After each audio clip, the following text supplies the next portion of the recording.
No shot. Hey, guys. The Doge dip just sent the threatening fork in the road email to every federal judge in America? No shot. Is this a real account? If you link me like fake news bullshit like this and it's not real, I'm banning you, okay?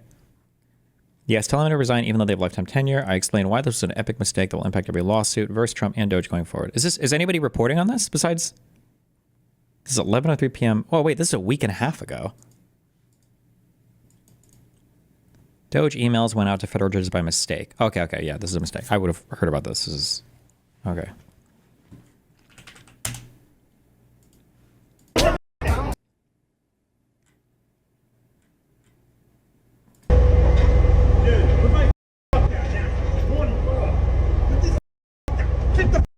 Get down, you motherfucker. Put the truck down. Put the truck down. Put the truck down. Get that truck down. I'm warning you, motherfucker. Don't. Get the away from this truck. Get the out of here.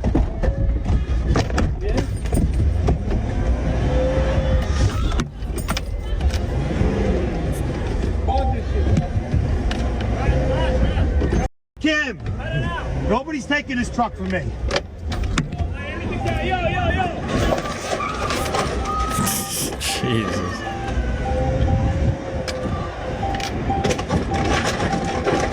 Oh no. Oh my God.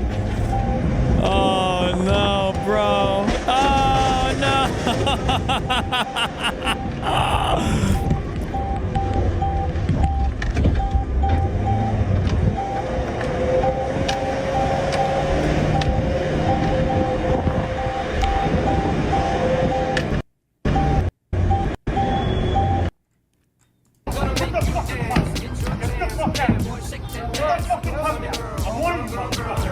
Get the fuck away from me now.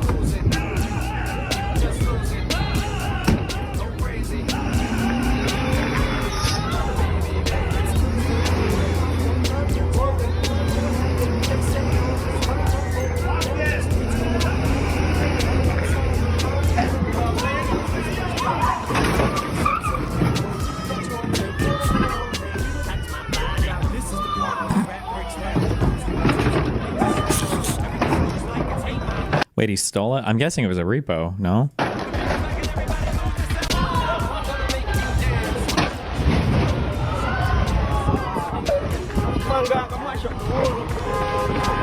Yeah, this would be considered a crash out.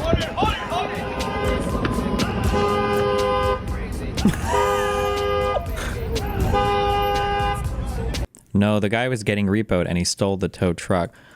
Oh, the guy driving the repo truck is the guy who had the truck? Oh shit, rip. Like, what the fuck? Nigga stole my truck. All the police. Wait. Did he say it?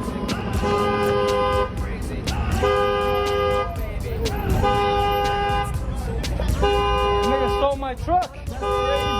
All the police, man.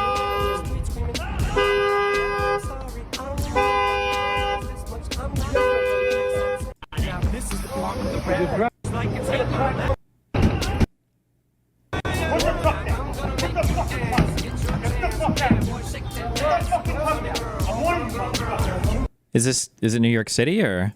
Get the fuck away from me now.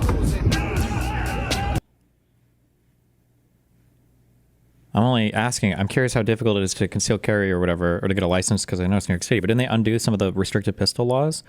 I guess I would imagine people doing repos would always be armed or something. That'd be my guess. Because I feel like you're dealing with pretty rough clientele, no? Hey, Daddy D. I interviewed today for a PsyD program, and I think it went well. If I get in, I'm from a town of 1,000 people. I'll be moving to Chicago. Any tips for city living from a rural baby? Love you. I don't know. I just sit in my apartment and play video games all day. That's what I would do. Jesus, Destiny is out of touch. What does expecting a repo guy to carry a gun have to do with being out of touch? What?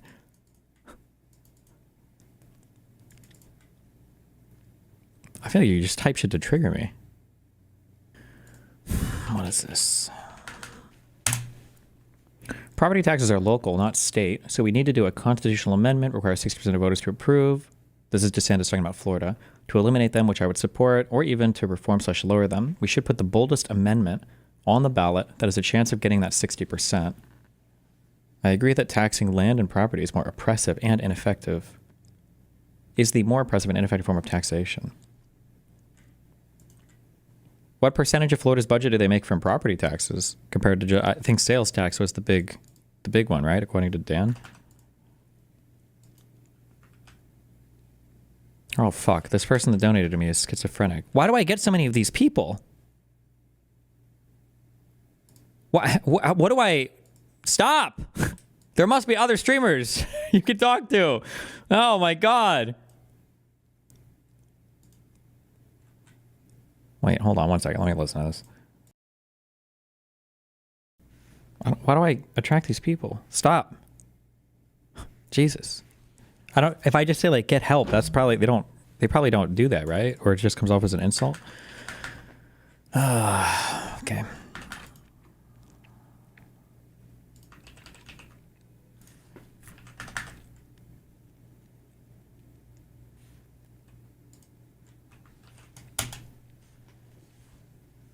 Been shocked by how I've been shocked by how undemocratic the Democratic Party can be. Tell me, what do you mean by? I don't disagree with you necessarily, but what do you mean by that? By putting their foot on the scales to get, make sure that Hillary Clinton comes out of the thing, or make sure that that they're listening to that anger about the way that even the ACA, quite frankly, struck me as a very conservative. You mean because it didn't have a public option in it? Correct. Wait, did I just use this as an example yesterday where I'm like, leftists will shit on even like the ACA because it didn't go far enough? I feel like I just said this in yesterday's stream. Oh my God, kill me, bro. Republicans will do nothing. Fucking Donald Trump will do nothing for 4 years except pass a tax cut. And Republicans will be like, God, Emperor Trump, he did everything. He saved the world. Fucking Democrats will shit out 4 major pieces of legislation and let's be like, I don't think he did anything. I actually don't think the Democrats ever do anything. What does this mean with the guy with the hand on his hips? This guy. I actually don't think the Democrats, they don't fucking do, the ACA didn't fucking go far enough. Meanwhile, they'll look at Donald Trump and it's like, oh my God, Donald Trump saved the country. What the fuck did he even do? He saved America, bro. I mean, like, how? What do you mean, how, bro? It's called the Trump effect, dipshit. Get on board. Welcome to the Trump train. It has no cars, but we're choo-chooing anyway. Like, what the fuck, dude? That it didn't address the very thing that was causing the foundational upset. If I were to break this down narratively, what I think the Democrats have forgotten is government may not be perfect, but it's the only thing large enough to offset multinational corporate exploitation and corruption.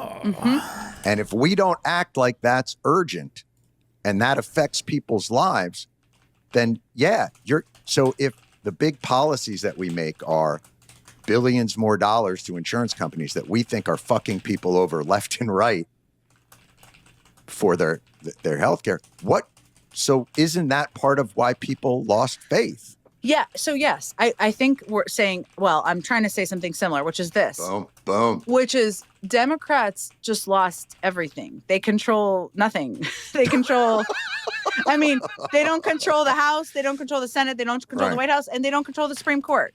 So now is the time to break some shit, right? And break some China. They do control the email lists that continue to ask for money. Well, that's true. They still have that.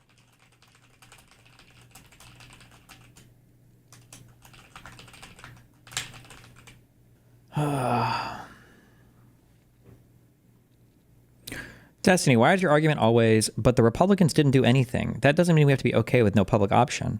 Then vote, you dumb motherfucker. What do you mean? You can only do what you have the votes for, or don't, and just die for being a broke, poor fucking loser. I don't care. Do what the fuck you want. It'll be the same under the Republicans, right? Just let the Republicans do what they want with the healthcare shit. It's not like Trump literally tried to axe it day one he came into office. If it's all the same shit, then just vote for Republicans and then be poor and die. I don't give a fuck. Less shit for me to pay taxes on.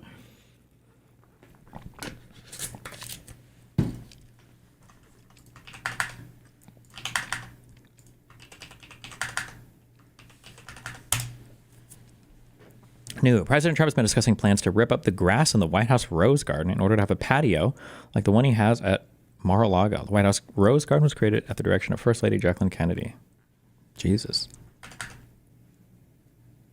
You were on the fucking Zoom. A lot. JP Morgan CEO Jamie Dimon offered up candid, lengthy thoughts about remote work, bureaucracy, and inefficiency during an internal town hall meeting in Ohio on Wednesday. What does a town hall meeting mean for a private company? Is that just like you, the CEO, and a bunch of high-level management or VPs or something? Or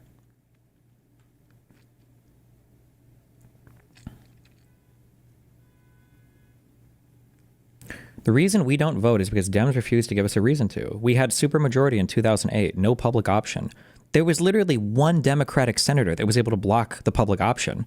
What was the majority in 2008? It was literally just Lieberman, I'm pretty sure, was the one that killed the idea for public option. And also, I'm supporting you. If you don't want to vote for Dems because you don't think they'll give you anything, then don't. Just be broke and die. I don't give a fuck. Okay? Good luck. It's better for me, okay? Especially if I want to retire, I can just keep all my money. Lower my capital gains tax. Drop people like you off at the morgue. Easy.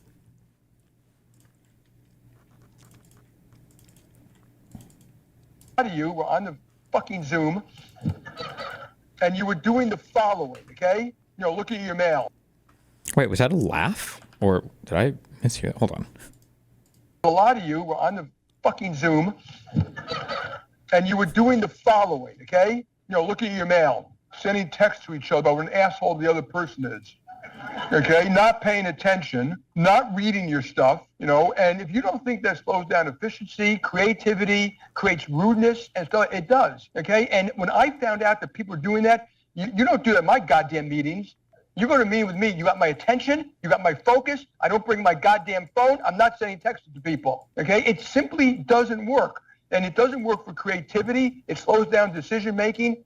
And don't give me the shit that work from home Friday works. I call a lot of people on Friday. They're not a goddamn person to get a hold of. But here are the problems, okay? And they are substantial, okay? Which is the young generation is being damaged by this. That means they may or may not be on your particular staff, but they are being left behind. They're being left behind socially, ideas, meeting people. In fact, my guess is most of you live in communities a hell of a lot less diverse than this room. Every area should be looking to be 10% more efficient. If I was running a department of 100 people, I guarantee you, if I wanted to, I could run it with 90 and be more efficient. I guarantee you. I could do it in my sleep.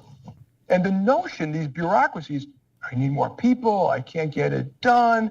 No, because you're filling out requests that don't need to be done. Your people are going to meetings they don't need to go to. Someone told me to approve some of his wealth management that they had to go to 14 committees. I am dying to get the name of the 14 committees. And I feel like firing 14 chairmen of committees. I can't stand it anymore. Now, you have a choice. You don't have to work at JP Morgan. So the people of you who don't want to work at the company, that's fine with me. I'm not mad at you. Don't be mad at me. It's a free country. You can walk with your feet. You know, but this company is going to set our own standards and do it our own way. And I've had it with this kind of stuff. And, you know, I come in, you know, I've been working 7 days a goddamn week since COVID. And I come in and where's everybody else? They're here and there and the Zooms don't show up. And people say they didn't get stuff. So that's not how you run a great company. We didn't build this great company by doing that, by doing the same semi-disease shit that everybody else does. I mean, the thing is, I don't know what he's responding to. This could either be the most insane fucking power trip in the world, or it could be completely and totally fucking reasonable. I don't know. I wouldn't be able to say. I'm not sure.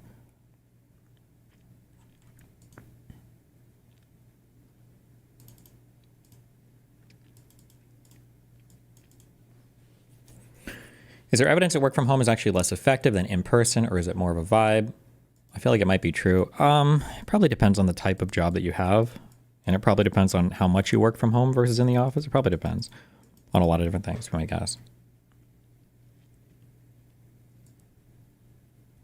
So work from home employee, a sense of community was much greater when we were in the office. I could see collaboration being better that way. Otherwise, standard productivity rose across the board for most people. Yeah, that's what I'm thinking. Like, if you have a job that you just need to be in a computer, like punching keys and doing whatever the fuck, then work from home is probably better. But if it requires some kind of coordination with other people, or if there's any amount of like creative input for projects. I imagine being in an office near other people is probably nice. At least 7 federal prosecutors have now resigned in just the last 48 hours, rather than accept the order to dismiss corruption charges against New York Mayor Eric Adams.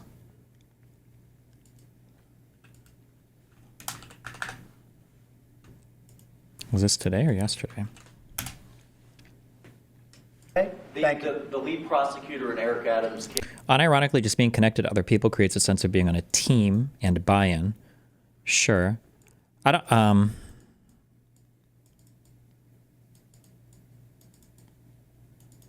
I'm trying to think of...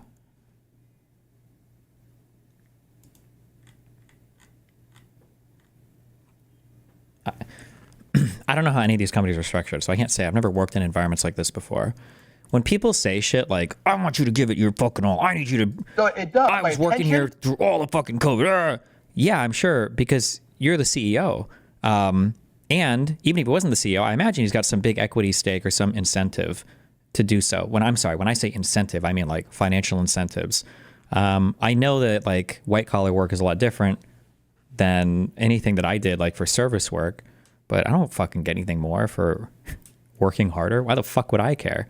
Like, if you want people to work harder, but I'm saying this, but I don't even think it's true. I think, and people can be motivated by like company culture and other types of things, but I just don't have any first-hand experience working in this environment, so I can't say.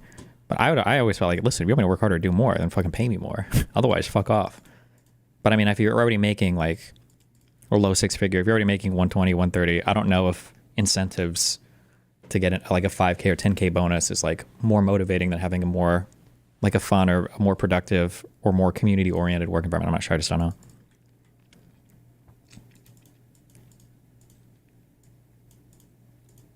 Older generations just had better work ethic. Is that true? I don't even know if that's true. Like in what environments?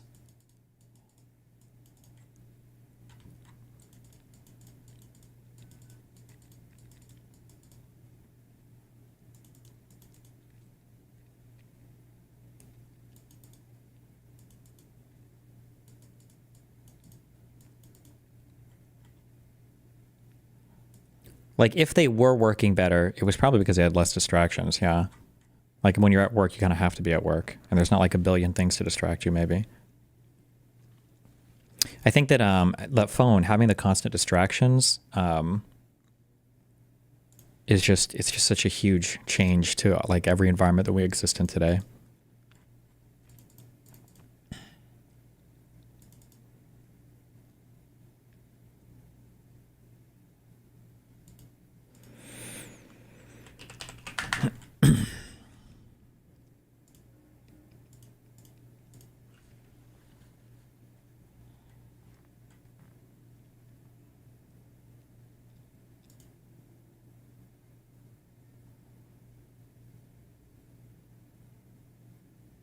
Man, these committees suck. I hate whoever's in charge and makes it like this. Guy who is in charge, who made it like this.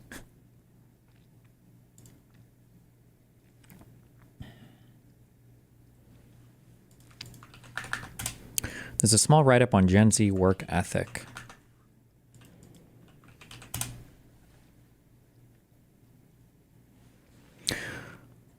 Oh, do I want to read this?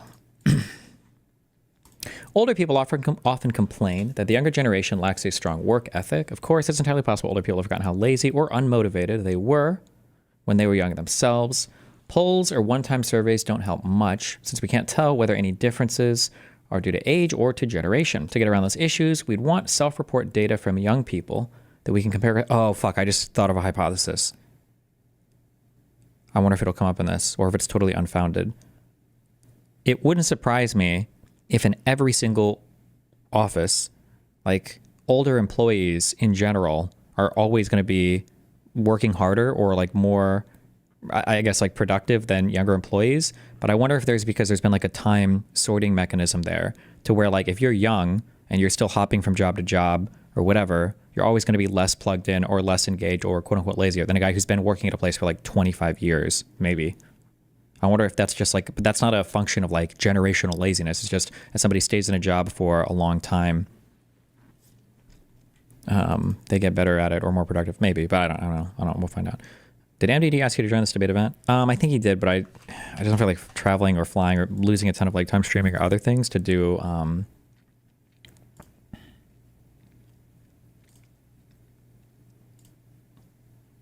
To do, yeah, just like small debate events. That sounds mean. I don't mean to make it sound mean like that. I just don't know if it's necessarily worth my time and all the travel and the time off work. To get around these issues, we'd want self-report data from young people that we can compare across decades. This is what many managers, public policy experts, and parents want to know. Are today's young people truly less willing to work than previous generations were?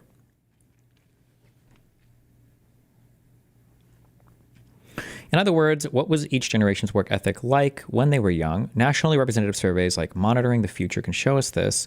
It has asked U.S. 12th graders, most of whom are 18 years old, about their work attitude since 1967. The 2022 data from this survey was just publicly released, so we can get a fairly up-to-date look at young people's attitudes. Up until a few years ago, the work ethic news was positive for Gen Z. After declining from boomers to millennials, work ethic made a comeback among Gen Z 18-year-olds in the 2010s. Until it didn't, the number of 18-year-olds who said they wanted to do their best in their job, even if this sometimes means working overtime, suddenly plummeted in 2021 and 2022. Oh, damn. I wonder what happened in those years. In early 2020, 54% of 18-year-olds said they were willing to work overtime. By 2022, it was 36%. That's a relative drop of 33%. Well, they should say 33 points in just 2 years. It's also at an all-time low.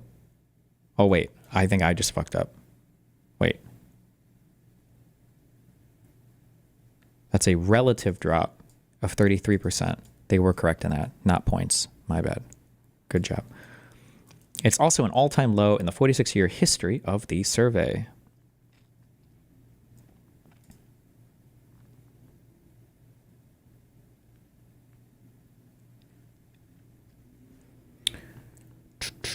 Let's see. Willing to work overtime. Expect chosen work to be extremely satisfying and work a central part of life. Expect chosen work to be extremely satisfying. This kind of makes sense that as you specialize more, you'd kind of expect it to be more satisfying. Like if you're going to go to college or something and all that, you probably expect more satisfaction out of your work than just doing a, menial labor or blue collar work, I would imagine. Willing to work overtime.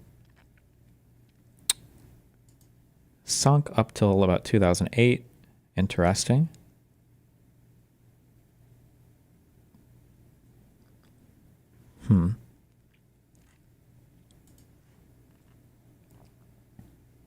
Another item asks an intriguing question. If you were to get enough money to live as comfortably as you'd like for the rest of your life, would you want to work? This item measures intrinsic motivation to work apart from the extrinsic need to earn a living. The pattern here is similar to that for wanting to work overtime, a decline in wanting to work between the boomers and millennials, a bouncing back, and then a steep decline in 2021 and 2022.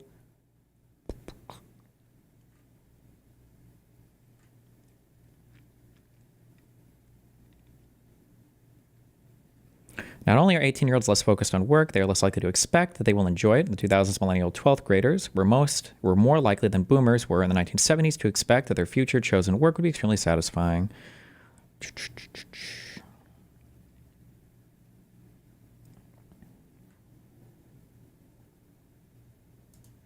Wait, this whole thing doesn't go without even talking about COVID, does it?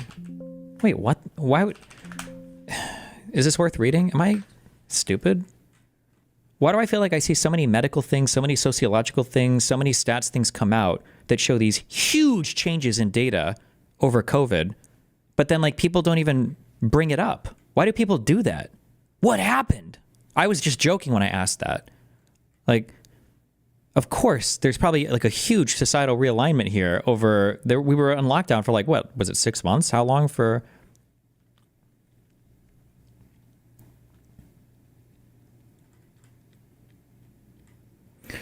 Destiny, genuine question. Do you think white Americans or Americans in general need to stop whining about work hours and apply themselves more to compete with Indians and Asians?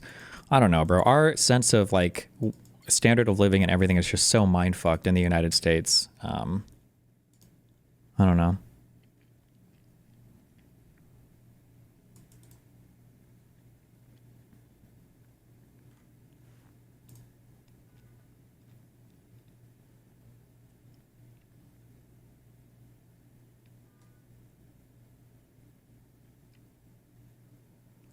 Despite their self-admitted lower work ethic, 18-year-olds in 2021 and 2022 were actually less likely to believe that not wanting to work hard would be an obstacle to getting the job they wanted. How can you look at this and not talk about COVID? Wait, I'm so confused right now. What the fuck?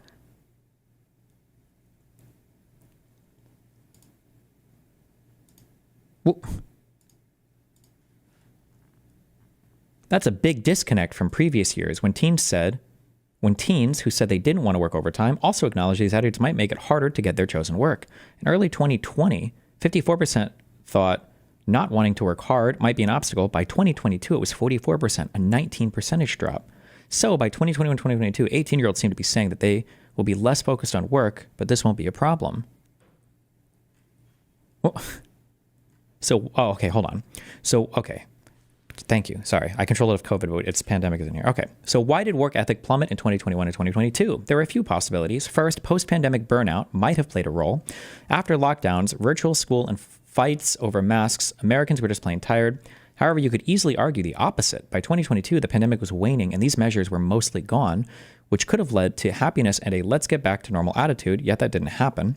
So, okay, I mean, you're asking for a very big adjustment, but okay. Second, perhaps a decline in work centrality was due to a reset of priorities after the pandemic. I think this probably is more accurate. We were reminded that life might stop at an instant. Why spend so much time working? As the old Kennard notes, on their deathbed, no one ever said, I wish I spent more time at the office. Third, the job market was strong during 2021 and 2022. The great resignation, mostly of older workers, meant that younger prospective employees had more opportunities and thus more power. In that environment, one more could say they wanted to favor work-life balance and employers had to listen. Fourth, perhaps the popularity of a lessened work ethic spread on social media, for example, the viral TikTok videos on quiet quitting. However, those videos rose to prominence in the second half of 2022 after work ethic had already plunged among 18-year-olds, thus the attention around quiet quitting was likely a symptom, not a cause. Fifth, the cause might lie in more subtle and indirect cultural changes. Gen Z is noticeably more pessimistic than millennials were at the same age, including about capitalism. Their locus of control lost marks. Okay, all right. I don't know. Okay, we'll see where we're at in a few years.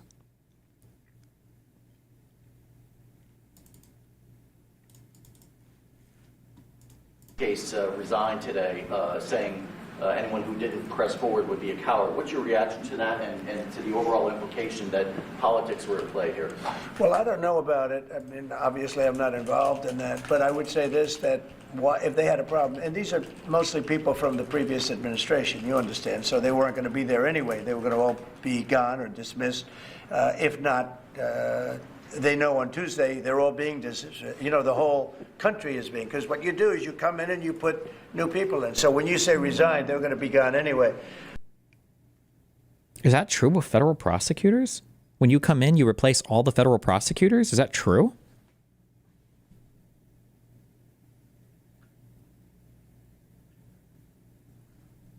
I thought these are career people, except for like your attorney general and your deputy attorney general and like your FBI, like your cabinet people and your agency, your office leadership. Okay, thank you. The lead prosecutor in Eric Adams' case resigned today, saying anyone who didn't press forward would be a coward. What's your reaction to that and to the overall implication that politics were at play here? Well, I don't know about it. I mean, obviously I'm not involved in that, but I would say this, that if they had a problem, and these are mostly people from the previous administration, you understand, so they weren't going to be there anyway. They were going to all be gone or dismissed. If not, they know on Tuesday they're all being dismissed. You know, the whole country is being, because what you do is you come in and you put new people in. So when you say resign, they're going to be gone anyway. But I know nothing about the individual case. I know that they didn't feel it was much of a case. They also felt that it was unfair with the election. Look, I would know that better than anybody because I was weaponized more than any human being in the history probably of the world. And I won the election in a landslide, winning all 7 swing states, winning the popular vote and everything. It's so cringe how he's like constantly, like he literally does the Dr. Disrespect thing, except Dr. Disrespect is trolling. I'm the 2-time back-to-back NBA world champion or whatever, but he does this like. More than any human being in the history probably of the world. Feel it was much of a case. They also felt that it was unfair with the election. Look, I would know that better than anybody because I was weaponized more than any human being in the history probably of the world. And I won the election in a landslide, winning all 7 swing states, winning the popular vote and everything else, because the people got it. It was weaponized, and I was weaponized literally weeks before the election. He was weaponized. But I think there's also something to be said. I read that. There's something to be said for what they were doing. It looked to me to be very political. But why didn't they bring this up like 4 or 5 weeks ago, 6 weeks ago, or whatever it happened? You know, they just sat around and didn't complain. Then all of a sudden they complain, and they know they're all being dismissed anyway. So, you know, that's the way it is. That's called politics, I guess. Yeah, please. Okay.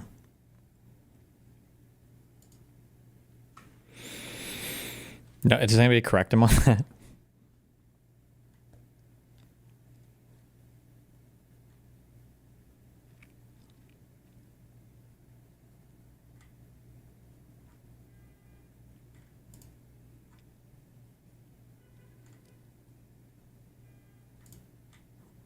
Why no reporter ever had fucking balls to push back when he blatantly starts with his merry-go-round lies? Why are they all so scared of that fool? True! Foreign bot poster that reads like they can't speak English well, or they're just a normal social media poster. Absolutely fucking true.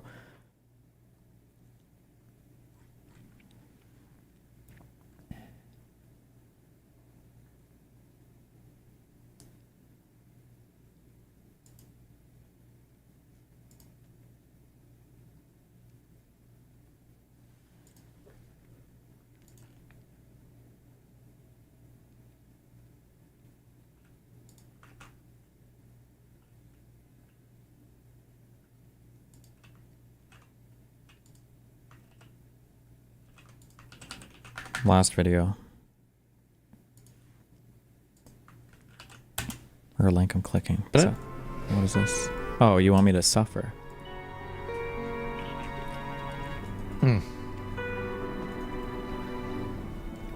You're not. People just love their chains. They sure do.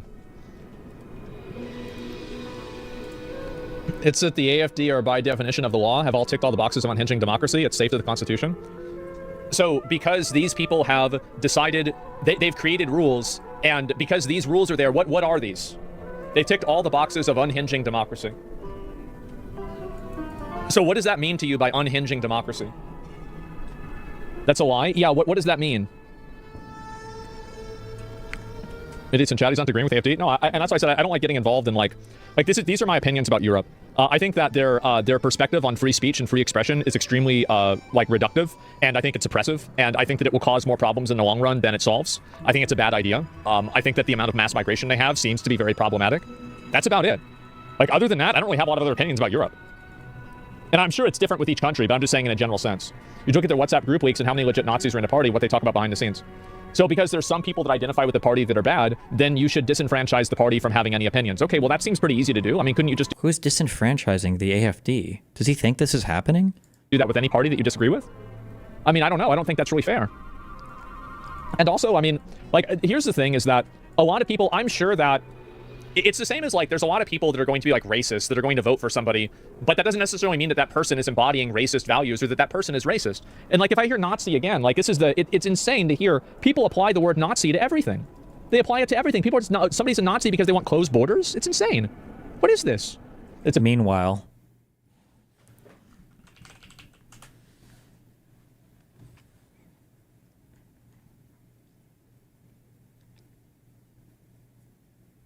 Wait, what is this? Hold on.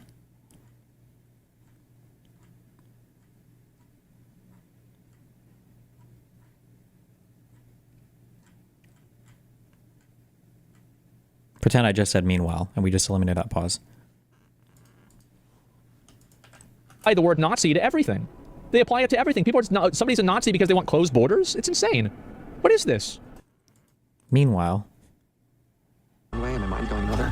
I'm not gonna check it again. It's tempting. It's tempting. This sheep is infected with an alien organism.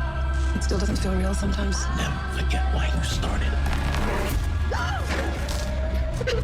Lord have mercy.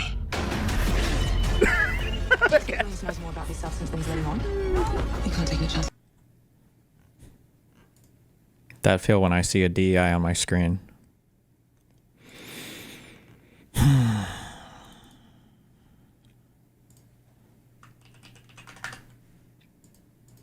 It's a band evader? It seems like it's not a band evader. I don't think it's a band evader. Yeah.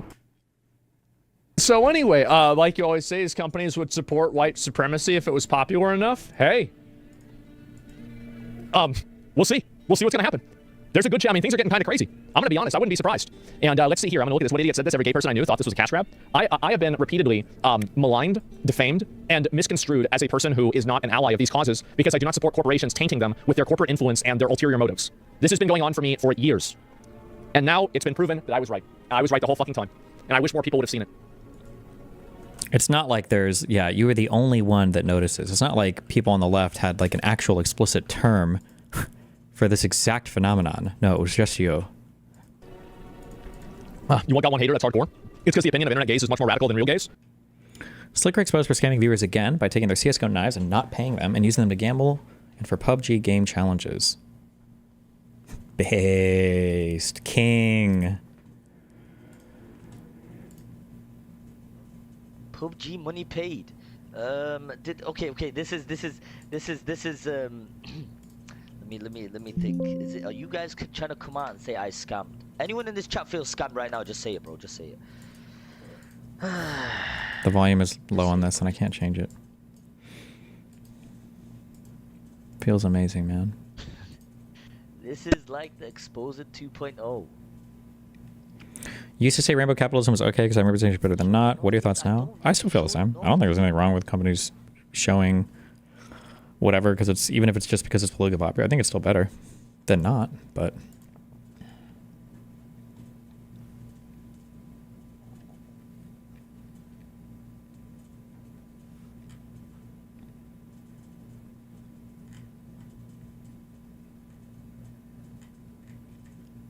based.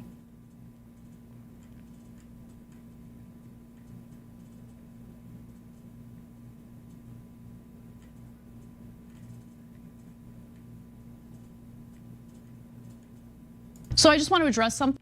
All right, back on TYT. Cenk and Anna with you guys. More news.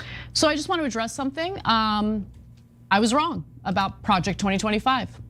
MAGA hates Project 2025, and I thought that Donald Trump actually cared about his base because in his first term, he seemed to be swayed by his base. He seemed to listen to his base.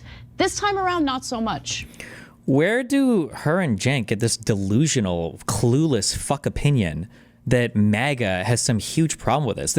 It's got to be coming from somewhere. Or are they like collectively like sharing a brain that's infected with the same cancer? Like where does this, like, because I saw Cenk tweeting this stuff too, like, Trump's doing these things, but his base isn't going to be happy with it. Just wait, guys. Like, MAGA's not going to be happy with what, like, you speak for MAGA more than Donald Trump does?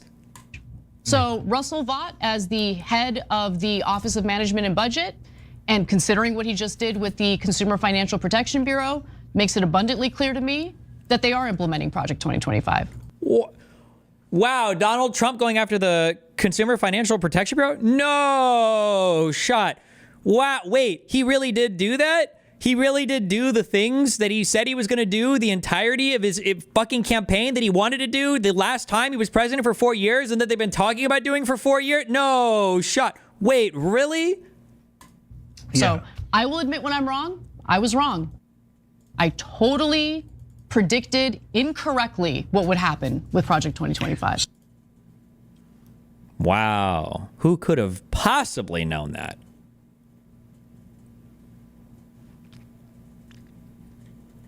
The slightly more apropos point, and you can just take this with a grain of salt or a kilogram of salt, but why were the Goths in Europe in the first place, destroying European structures? Well, probably because they were looking for Hot Topic. Thank you very much.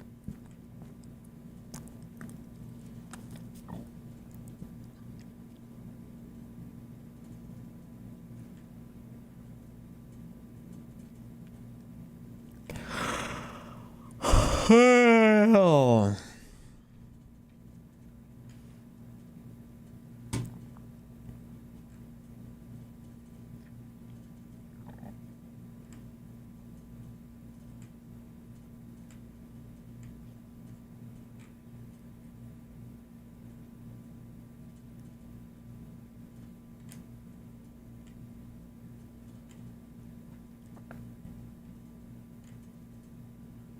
Okay, yes. Dino, Democrat in name only. Oh no.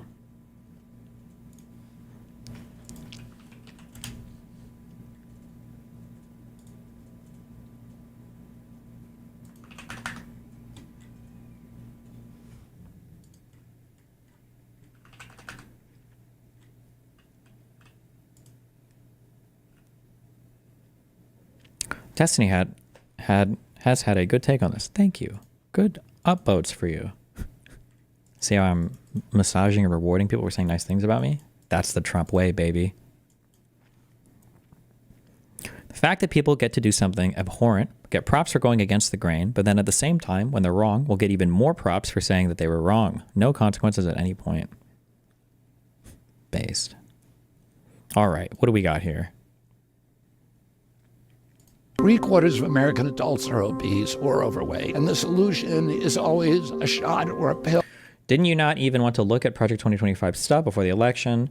The reason, I've said this a million times, I'll say it again. The reason why I didn't want to debate that or bring that up as a talking point is because I don't think Americans give a fuck about policy. So I don't know how effective it would have been. I'm still not even sure. I don't think it was very effective to say like, oh, look at what they want to do. This is the policy. Like, I just don't think Americans are just disconnected from policy. They just don't give a fuck about policy stuff. American adults are obese or overweight, and the solution is always a shot or a pill that somebody is going to cash in on. RFK has a Googleable net worth of roughly $15 billion. Wait, did he just say million and billion at the same time? What did he say? Has a Googleable net worth of roughly $15 billion. Does anybody hear him saying million and billion simultaneously?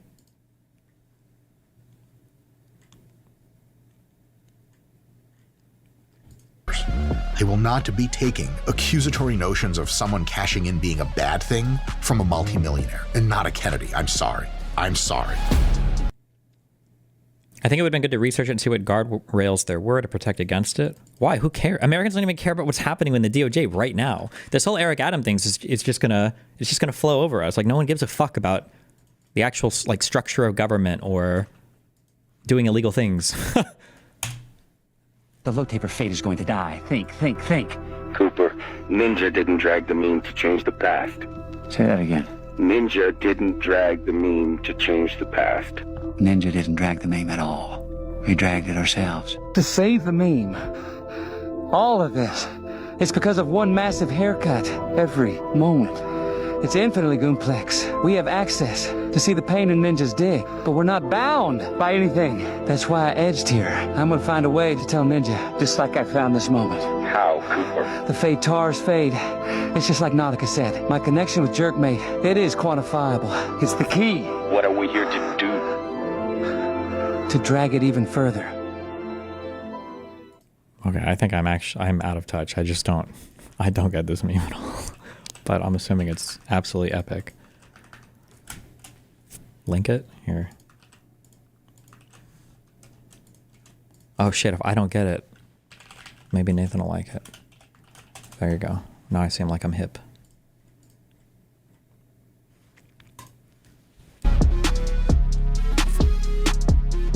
Any recommendations for reliable news sources? Nope. Read shit, learn how to read it, and read the original documents. That's all I got to say. Hey folks, Dr. Mike here for RP Strength.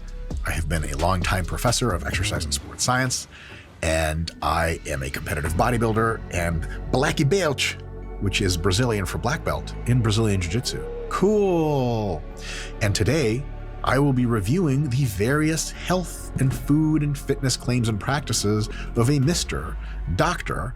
RFK. Because if you're a lawyer, you're a Juris Doctorate. So there you go. No. I'm sorry. People with a JD do not get to be called doctor. That's bullshit. Okay? Lawyers already have their heads far up enough up their fucking asses, okay? Fuck that. Go, Dr. RFK. And he's got all sorts of fun things to say. Some of them are a little wacky. Some of them are less wacky. Some of them are actually quite good. Let's dive in and see if we can't science the living crap out of this. Roll camera. That's the meme, retard. Actually, Today, you're a retard. I want to talk about because I was reverse meming. Dipshit. Now how dumb do you feel, idiot? Biggest myth of the national obesity epidemic. Color me. Oh no. Wait, what is this video? Wait, did we watch this video? Excited. Let's see if we align on the myths. The biggest myth is that if you're obese or overweight, it's your fault. Yeah. This is a complex topic. There are 3 groups of factors that are very likely responsible for almost all of obesity. Wait, what's that RFK video? RFK obesity video? The obesity myth. Today, I want to talk about the biggest myth of the national obesity epidemic. The biggest myth is that if you're obese or overweight, it's your fault. Today, 3/4 of American adults are obese or overweight, including 40% of American teenagers. Back when I was growing up, childhood obesity was almost unheard of. But you don't need statistics to know that something has changed. Look at the photographs of beaches or state fairs from the 1950s. Something has changed, and it isn't human nature. We haven't suddenly become lazy or gluttonous. What has changed is our food system, our diets, and hormone-disrupting chemicals in our food, in our water, and our soil. We are being mass poisoned. Today, they tell you that you have obesity like it was some kind of contagious disease. They treat it as if your body malfunctioned, and they give you a shot to control it. Or they make it about your lack of self-control. Well, that's an insult to anyone who has tried and struggled to lose weight. He's so correct about some things, and then he's just so off on other things. Okay.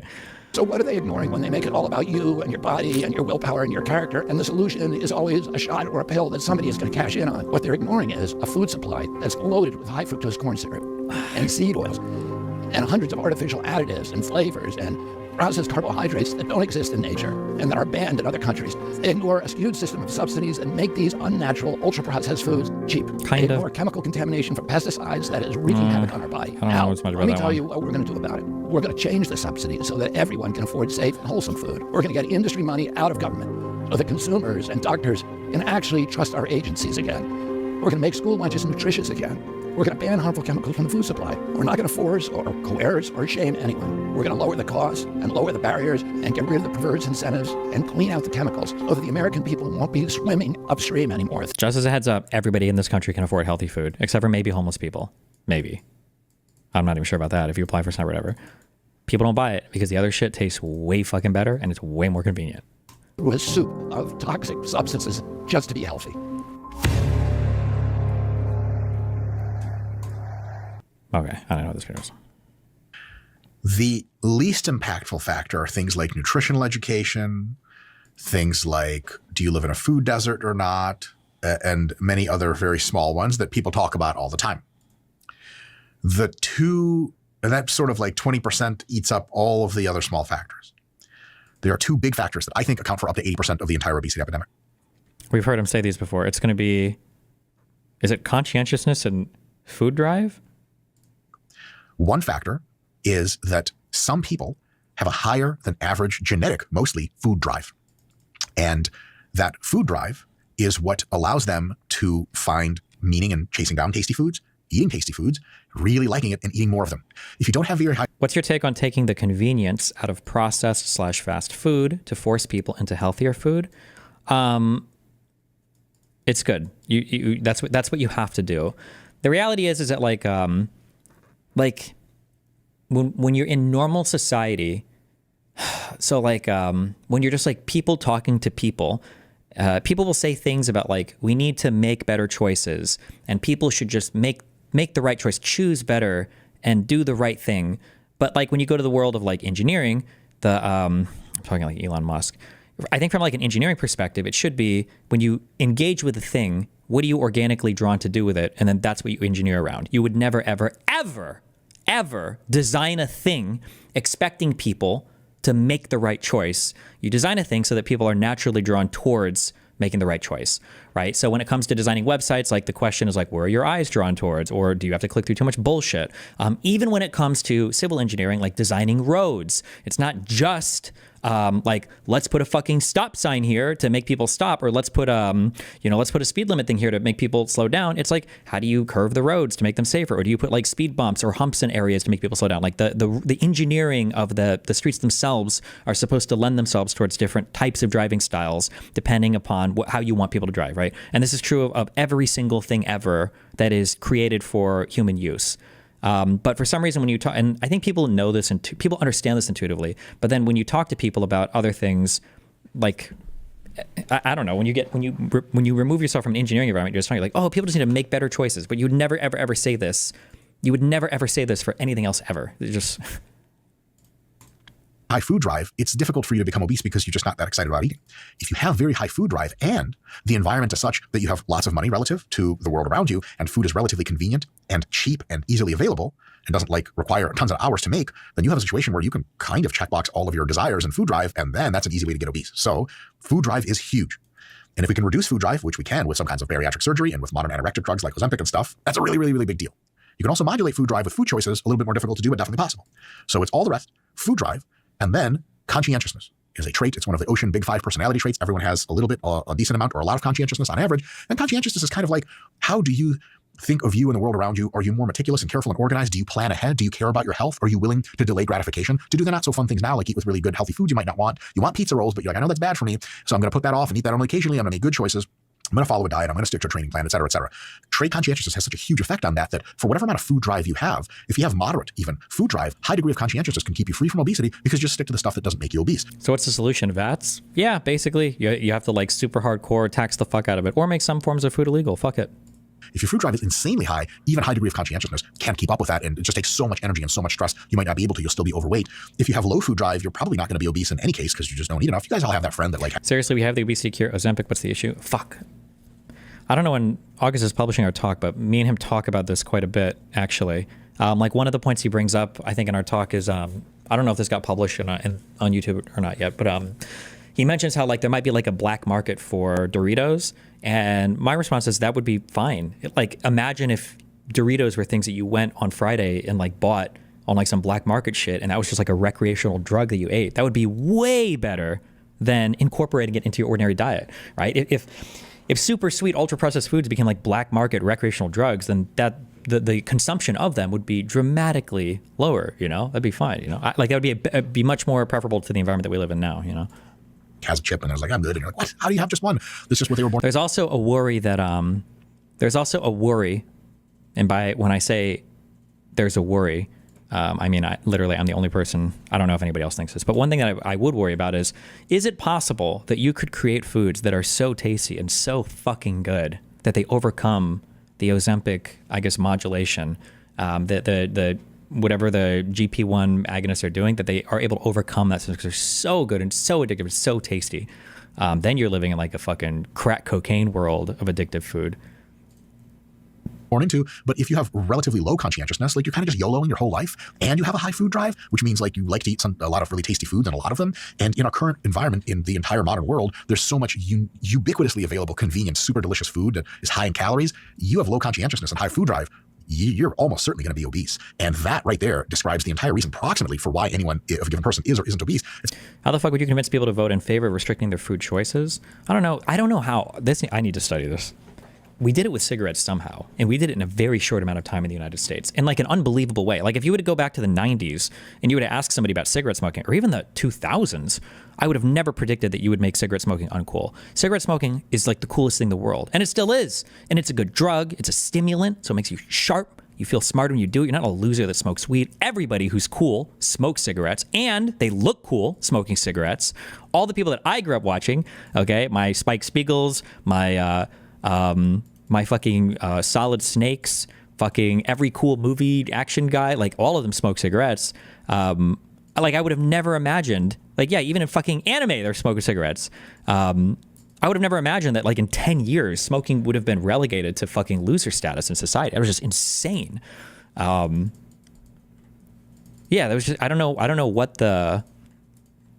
how they did it, but Jesus. It's a combination of some other factors which are important, and then massive contributor of food drive, massive contributor of conscientiousness to modify how you express that food drive. That's really the big thing. And I'll talk about a little bit why obesity used to be with roughly similar degrees of conscientiousness. Do you agree with Mike's 3 points? I feel 2 and 3 are overblown. No, I think he's probably right. This number 1 just doesn't matter much at all. I might even say lower, like less than 20%. Well, it really depends on how you quantify like environment here, because like food literacy and stuff, but I don't know if this counts as food literacy, but like habits that are instilled in you at an early age can probably carry through your lifetime a bit. If you would include that, then I would up the percentage here. But I mean, some people like to eat. Some people are low in conscientiousness. But I think the biggest contributing thing here is is the environment that we live in now, which we can change. Although he says with the environment as it exists today. But like, I mean, for instance, if you talk about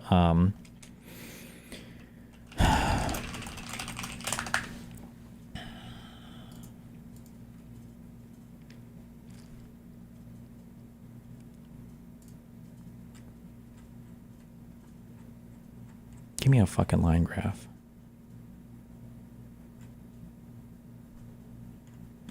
Don't we have one that goes back further? But I mean, fuck it. I mean, even looking at this, severe obesity has doubled. Ordinary obesity has gone up by 30%, or more, 35%, 40%. Like, what happened? What changed here? Did we have a significant societal change in genetic food drive and conscientiousness? No, our food environment changed a lot, you know?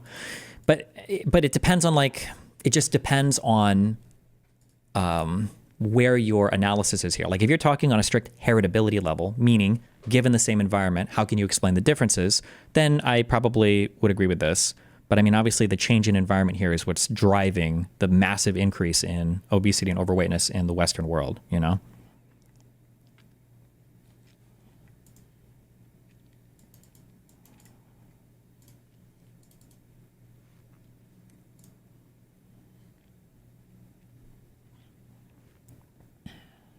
Calories, you have low conscientiousness and high anyone of a given person is or isn't obese. It's a combination of some other factors which are important, and then massive contributor of food drive, massive contributor of conscientiousness to modify how you express that food drive. That's really the big thing.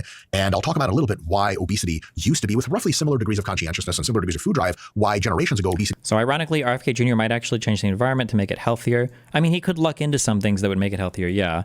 But that you just have to take the bad with the good, I guess. Like the fixation on like high fructose corn syrup, and like toxic metals or microplastics in your balls, like doesn't matter that much. But if he eliminates high fructose corn syrup and we switch over to like exclusively natural sugars, like the food would probably become more expensive, or people would make it less sweet to keep the price the same, which would help you, but not because we got rid of high fructose corn syrup, just because we in effect basically made sugar a little bit more expensive. So I don't know. Obesity was hardly ever a problem. I'll just say it now.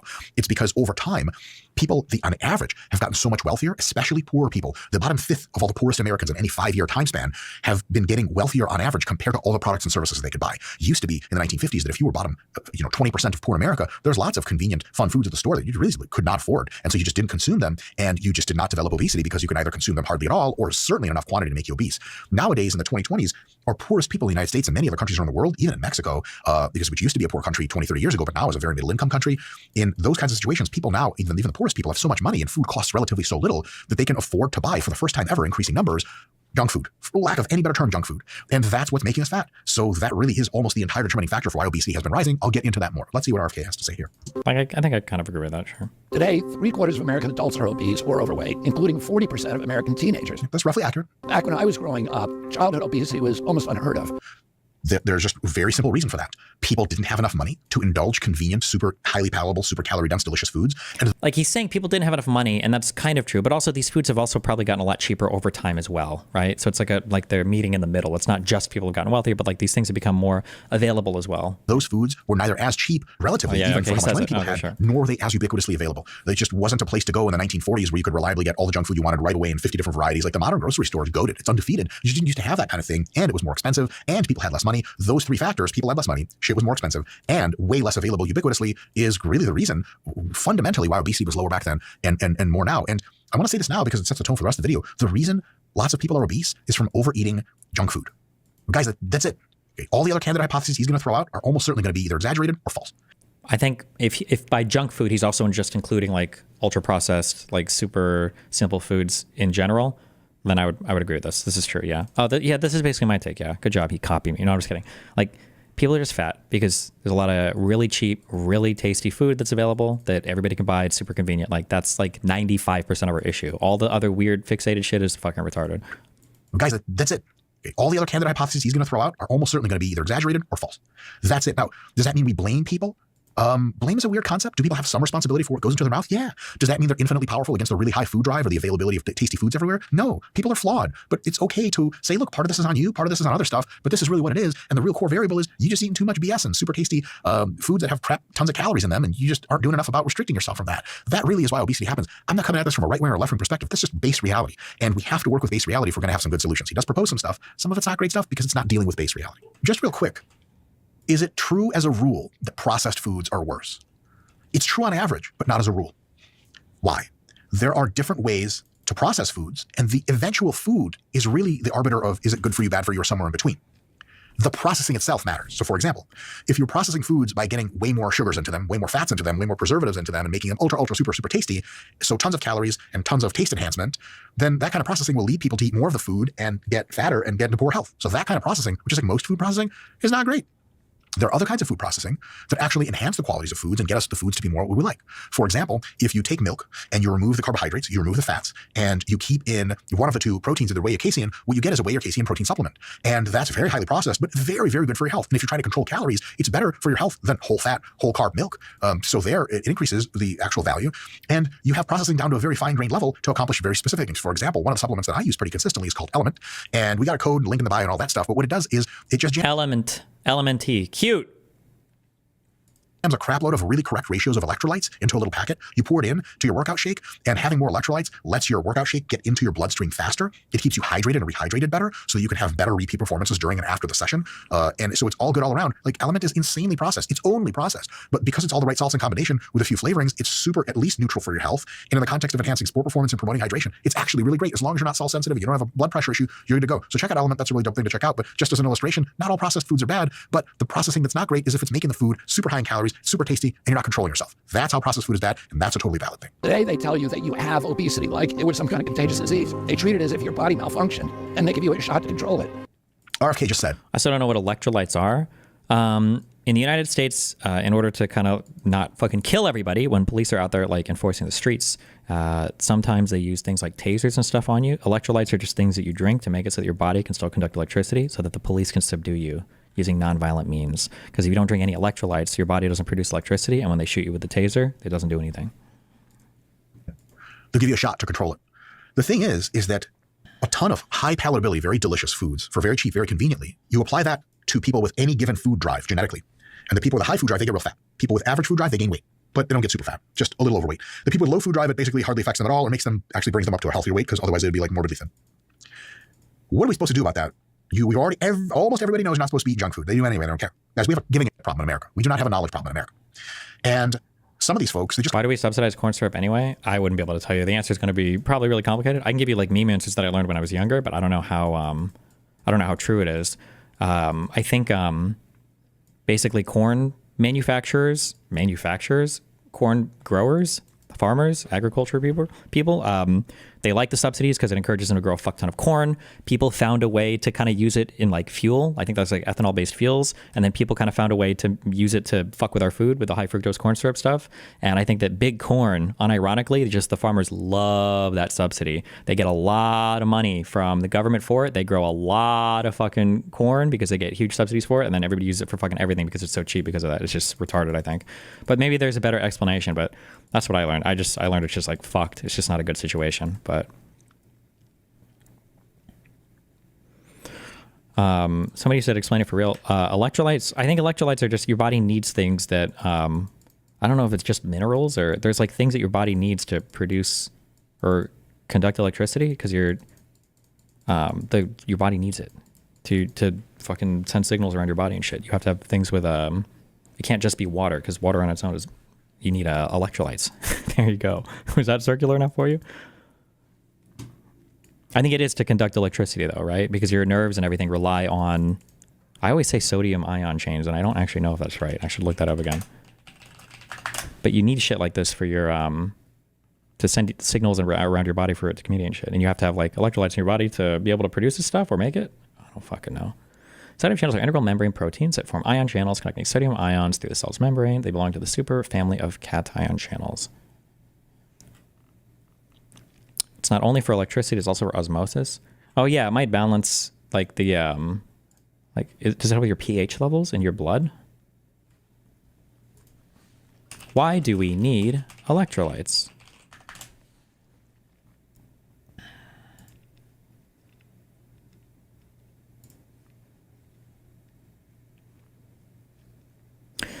Electrolytes are substances that have a natural positive or negative electrical charge when dissolved in water. They help your body regulate chemical reactions, maintain the balance between fluids inside and outside your cells, and more. Electrolytes are substances that have a natural positive or negative electrical charge when dissolved in water. An adult's body is about 60% water, which means nearly every fluid and cell in your body contains electrolytes. They help your body regulate chemical reactions, maintain the balance between fluids inside and outside your cells, and more. Your body gets electrolytes or their components from what you eat and drink. Your kidneys filter excess electrolytes out of your body and into your urine. You also lose electrolytes when you sweat. There you go.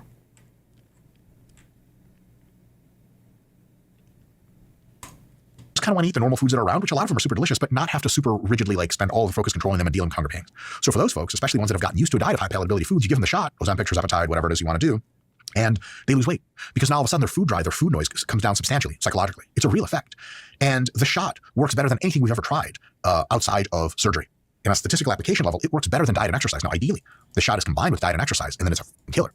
But even by itself, it works better than just diet and exercise because people can sustain it longer, they don't quit as often, and it has really, really big effects. So until we can get a handle on obesity, and we also know that the average side effect profile of semaglutide, tirzepatide, et cetera, versus the risk profile of continuing to be obese is probably like a 99-to-1 trade-off of risk-reward, reward to risk, rather. So if someone's like, well, I don't know, the shot has side effects. Do you know what the side effects of obesity are? Let me list every single disease we know that is caused or potentiated excessively or has morbid outcomes with obesity. It's not a controversy. So until and unless we get this major problem of obesity under control, take the shot.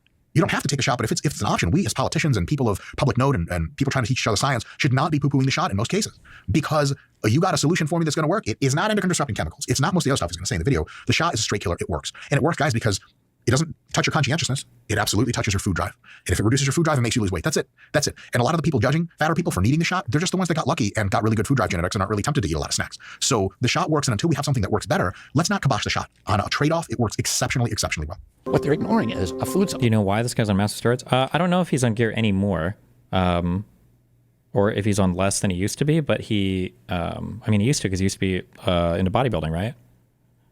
Better. Let's not. I think he used to be cycling way heavier, but I don't know how much he does anymore, or if he still does. Kibosh the shot. On a trade-off, it works exceptionally well. What they're ignoring is a food supply that's loaded with high fructose corn syrup. High fructose corn syrup is not any more obesogenic than any other kind of sugar that's been studied. Definitely cane sugar and all that other stuff.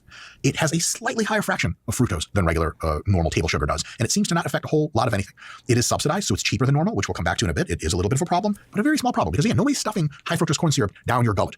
Any one of you can go to the store right now and buy exclusively fruits, veggies, whole grains, canned beans, canned veggies of all kinds, reduced fat meats, and eat for a super cheap, very high quality diet. It's not going to be the tastiest thing in the world. It's not going to be obesogenic. You're almost certainly not going to gain weight off it. You'll probably lose weight. So there's no one pushing corn syrup onto you. They just put it into a bunch of snack foods that are really cheap that you're buying. I'm going to be honest. No offense to any of you guys. I was shocked when I read that the average American consumes 3,600 calories a day. I still don't believe that. That is insane. That's wild. There is no shot that that's true. I still can't believe that.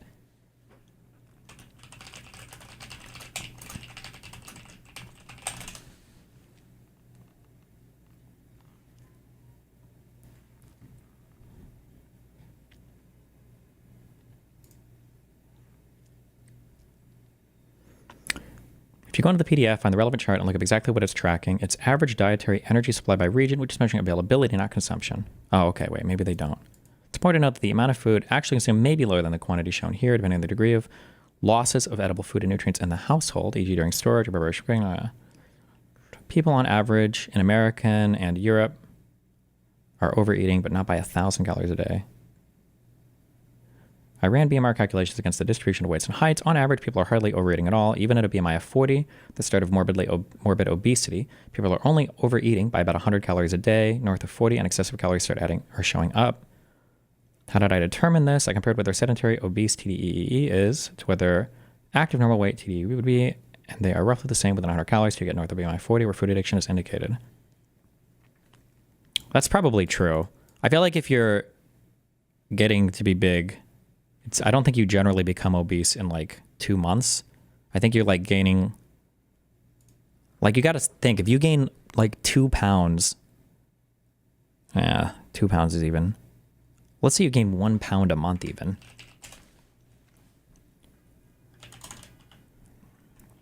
Yeah, that's only like, that's barely over 100 calories a day extra of eating. That's 12 pounds a year. In 10 years, that's over 100 pounds. That's like enough to move you like deep into obese territory, right? Like, yeah. You're not the victim here, folks. It's your world to live in. You can have assistance from pharmacology. You can have assistance from nutritional education. But a lot of your assistance is going to come up from up here and be like, I need to make better choices. Sorry, I'm not a politician, so I get to say shit like that. And seed oils.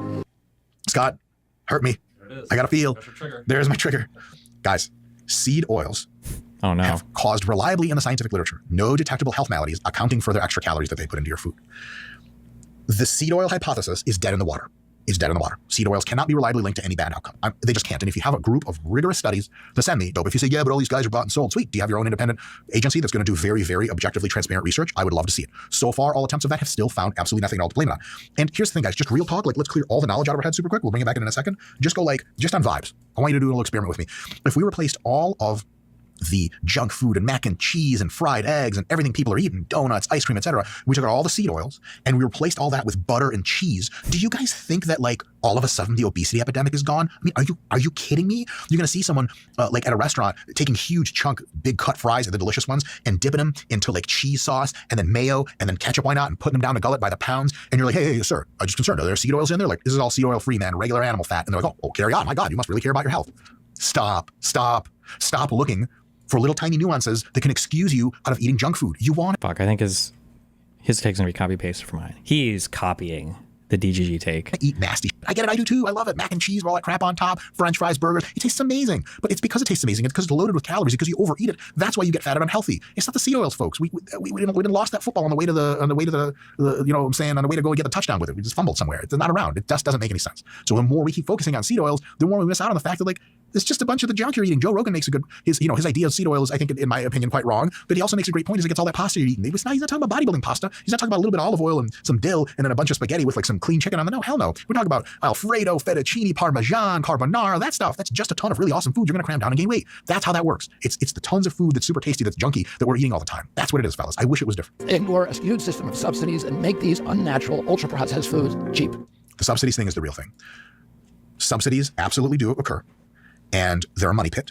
And almost all economists agree that food subsidies are a gigantic waste of time. I'll have to say politically, because RFK does work in a Republican administration, the vast majority of the states that have food subsidies signed into law are Republican voting red states in the farming areas of the United States. Damn. If you guys want to cancel farming subsidies, you're going to have to go up against that. I think it's a good idea to go up against it because farming subsidies are absolutely absurd on every economic analysis.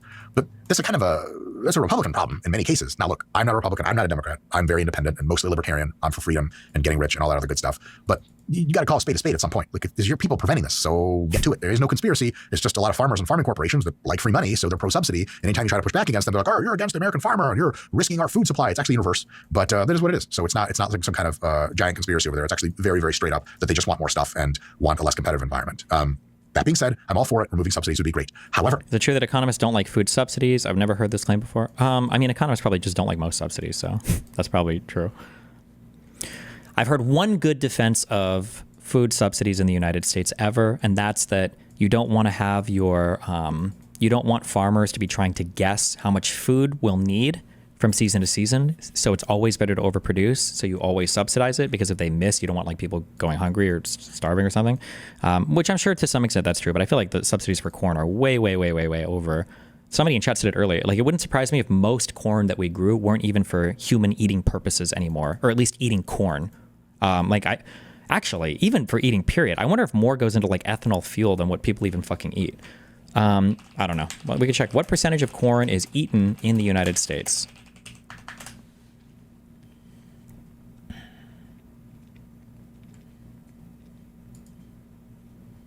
Oh, I wonder, or most of it might even just be for feeding animals. Major feed grains are corn, sorghum, this is not a real thing, barley, and oats. Corn is the primary U.S. feed grain, accounting for more than 90% of total feed grain production and use.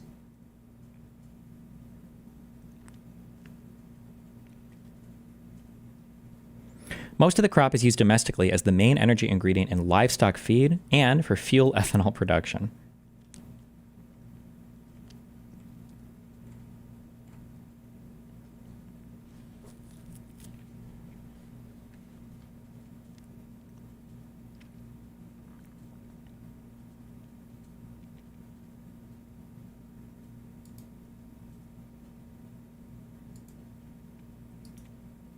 Wait, is this real? Am I reading this right? U.S. domestic corn use. Other food, seed, and industrial use.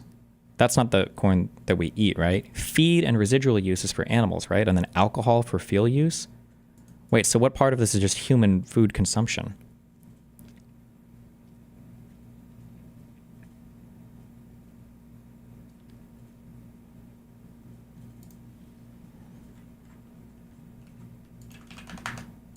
Other food? Is it on other food? I didn't know if this is all related to industrial stuff. That'd be pretty funny if that was the case, though. So, like, we barely even eat this shit.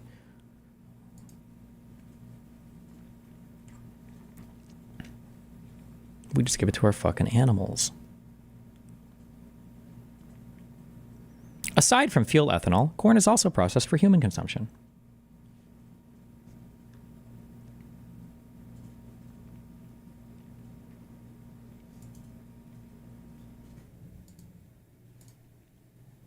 However, if you remove subsidies for corn syrup and stuff like that, the mega food conglomerates like McDonald's and Kraft Foods, et cetera, they still have to make all the same junk food you're buying because, drumroll, you keep buying it.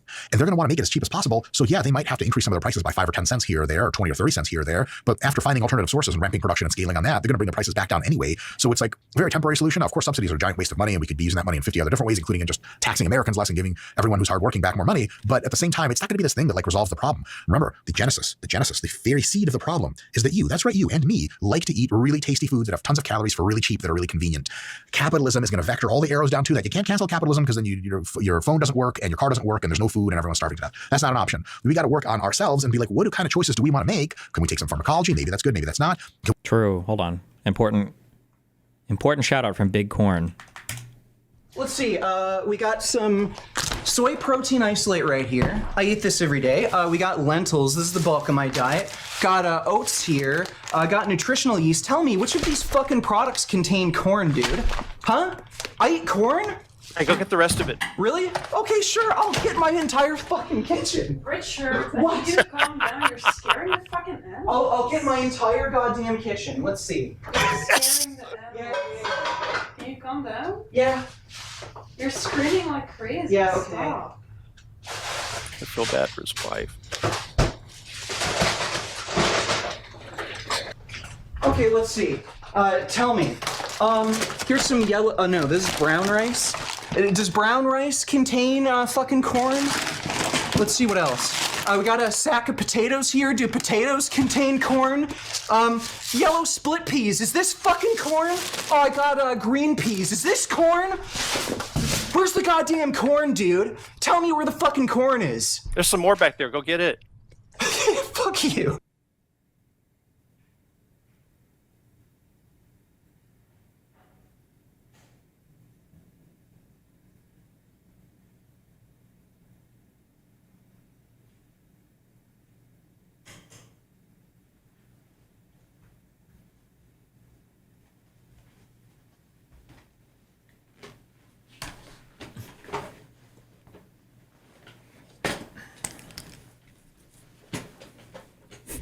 Based.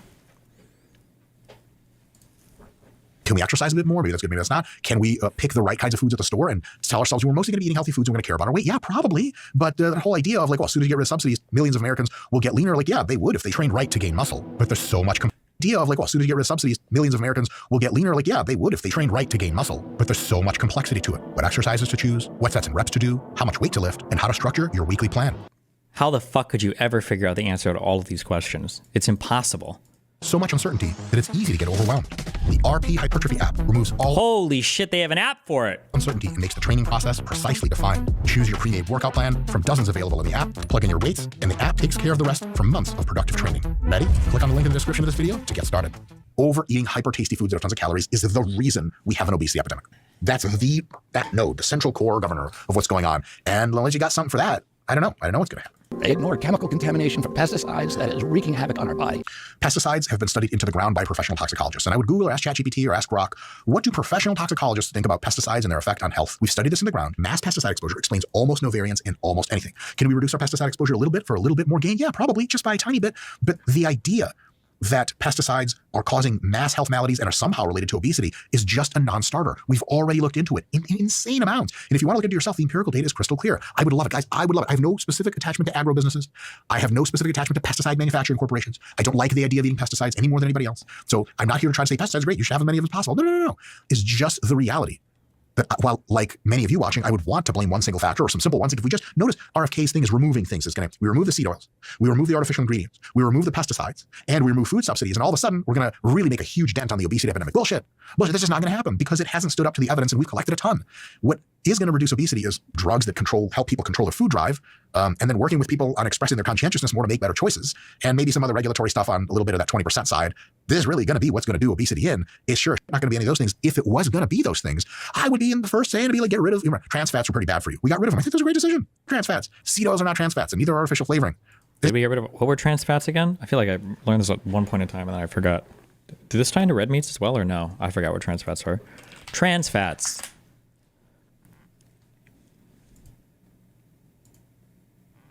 You eat several kind of dietary fats in your diet. Some are good for you, others not so much.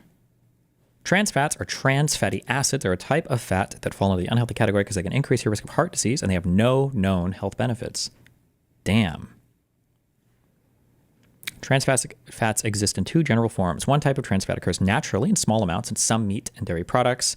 This type of trans fat forms in the guts of some animals and is present in food that comes from them. The other type, which is the main source of trans fats, is processed foods. It is artificially added as partially hydrogenated oil. This type of trans fat is produced by adding hydrogen to vegetable oils to make them more solid. Some companies use trans fats because processed foods last longer on a grocery or pantry shelf. Also, trans fats are cheap to make, can be reused in restaurant fryers, and can add flavor and texture to some foods.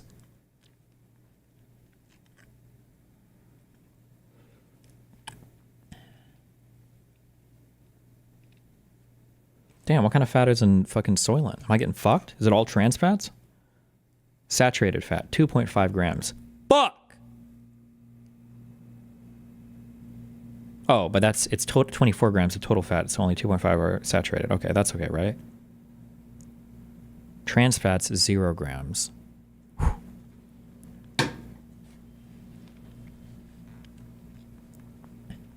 It's not a good plan to switch from consuming trans fats to saturated fats, both linked to heart disease. You should limit saturated fat to about 5 to 6% or less of your daily intake of calories, which comes to 13 grams if you eat 2,000 calories a day.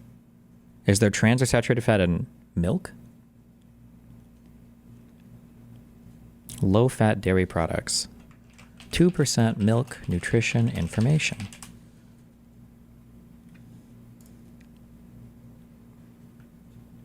Oh shit, that's another 3 grams of saturated fat. What the fuck? That's okay, we're still under budget.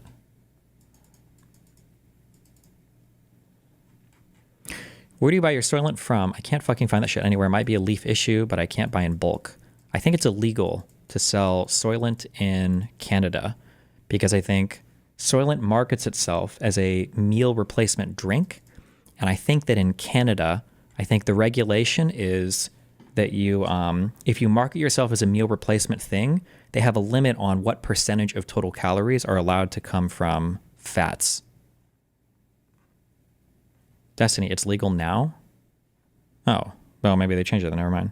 But that used to be an issue because I think too high of a percentage of total calories came from fats in Soylent, so they weren't allowed to market there as a meal replacement thing. But now people are saying they do sell it, so maybe not. Okay.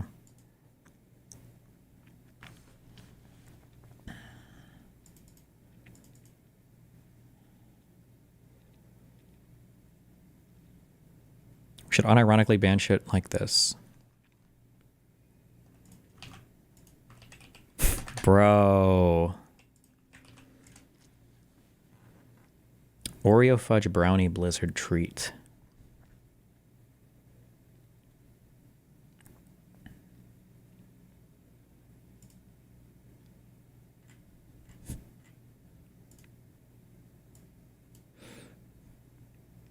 Wait, how large is this? 25 grams of protein?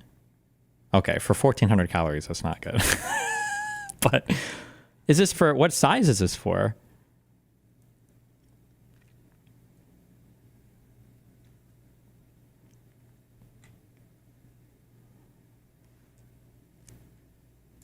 This is for a large? Oh, I see. It's large as highlighted here. Sorry.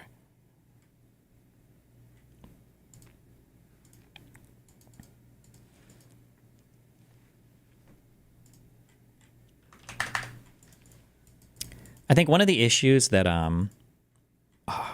Dr. Mike, Evil Mike, brought this up in our chat that I super agree with is I really do think that labeling foods in the United States with like stickers would be such a great, powerful mental idea for just helping you pick better foods. Because you don't really think in the US when you're like picking food. It's just not like a thing that's at the front of your mind.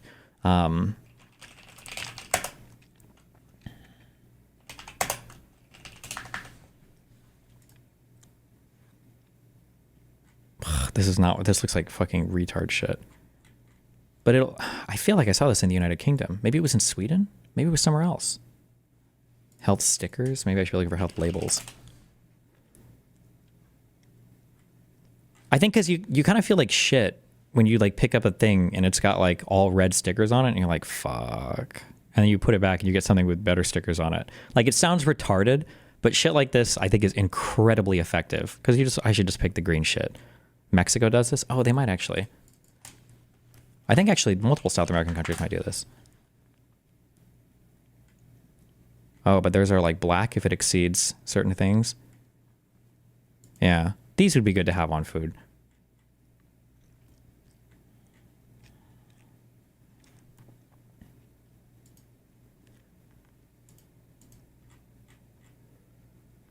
I think another issue too is that like Americans have an issue where you view, are there any Eurocucks in chat? They're not going to believe this. But I feel like in America, you view some things as just being like part of a meal. Like, you would say this to kids. I've had this said to me, like, okay, if you eat all your food, you can have a blizzard. Or if you eat all your food, you can have, you know, this thing. Like, it's like dessert is like part of the meal rather than a thing to be enjoyed incredibly sparingly. Like, I feel like these types of things like that, that Oreo, not a McFlurry, the Blizzard, like those should be treated like recreational drugs. These are some things that you do like sparingly that are a ton of fun. You understand that they're like not the best for you, but like you do them in moderation, responsibly, whatever. And like, that's it. As opposed to like, oh, well, as long as I eat all my dinner, I can always have, you know, like an Oreo Blizzard or an Oreo McFlurry or whatever. Because that's just not great for you, I think.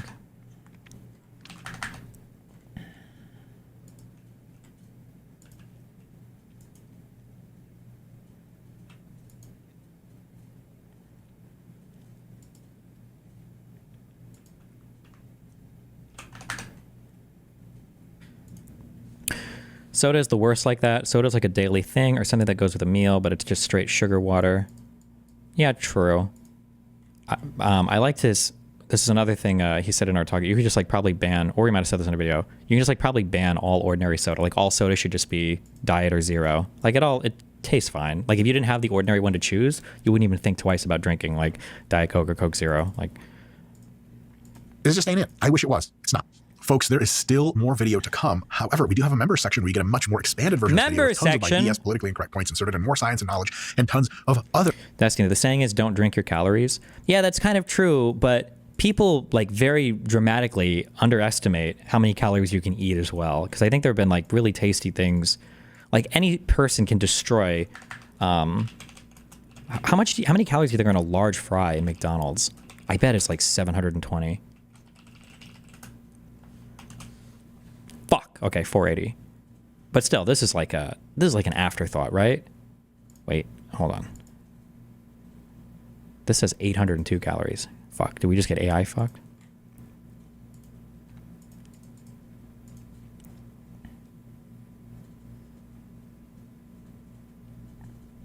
Snacks and sides. Fries. Large. This says 600 calories. What the fuck is going on? Okay, well, regardless, 600 calories.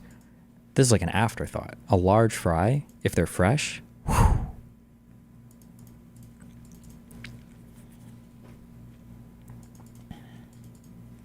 You're not using the American website. Look at the URL. The fuck is AE?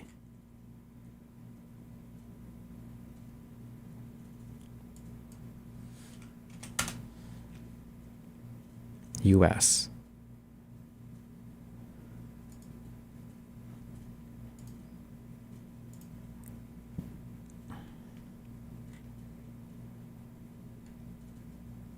Why is he only listening to the small one here? Okay. Oh, this says 480. I don't know what the fuck is true anymore. I don't know what's real right now. It's a lot of calories. It's easy to eat. Yeah, don't drink your calories, but you can eat a lot of them too. Okay. There are informative videos that come up basically weekly to get you guys going. We got training vlogs from myself and Jared. We got the whole thing. So give the members area a shot. Who the fuck is Jared? Link up to buy. Otherwise, let's get back to the video. I do. I take a lot of vitamins. I can't even listen to you here because I couldn't even remember them all, but I take a ton of Oh, I wonder what Dr. Mike's taking this. I feel like I looked up vitamin shit.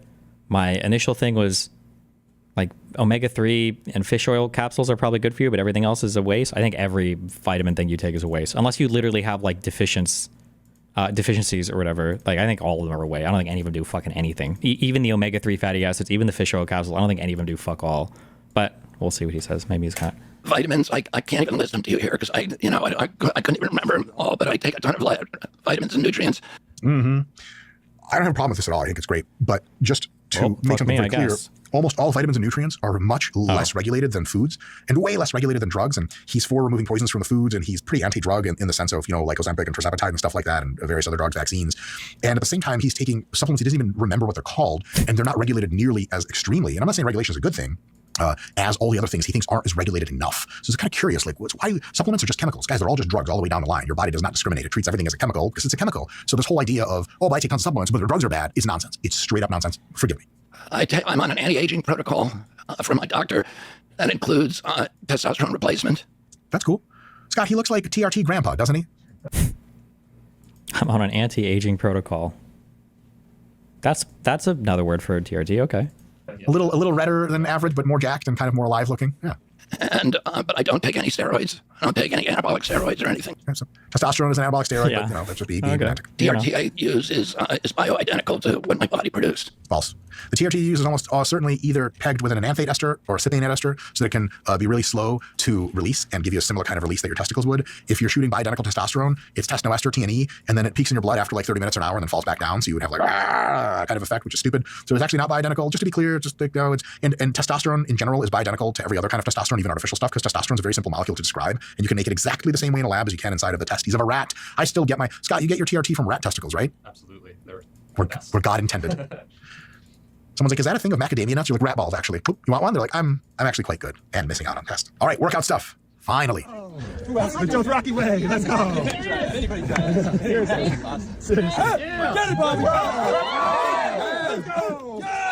Oh yeah, his name is Robert, so they call him Bobby.